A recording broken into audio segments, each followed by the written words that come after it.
waffe omulungi nkwaniza nnyo nate wano ku Star TV emunyenye y'eggwanga mu kaseera we tukutuusizaako embeera y'obudde. Omuweereza wo nze Lubega Michael.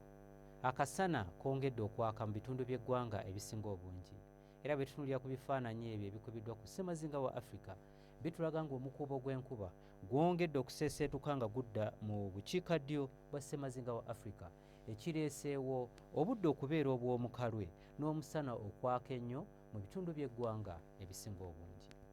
Enkya ku makya tusuubira obudde okubeera obw'ekikome so nga awamu wajja kubeerayo ekifu.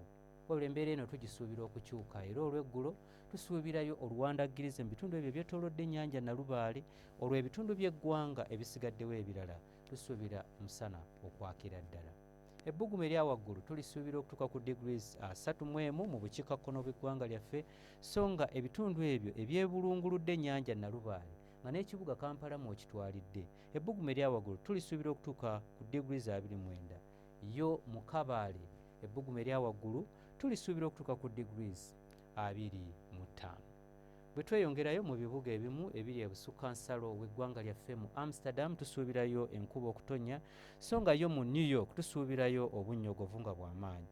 Olwo mu Mombasa tusuubira omusana okwakira ddala nga n'ebbugumu erya waggulu lijja kutuuka ku degrees 34. Gwe munnanga omulimi mu kiseera kino nga omusana gwaka, kyalibadde kya muwendo nnyo okuteekateeka ennimiro yo.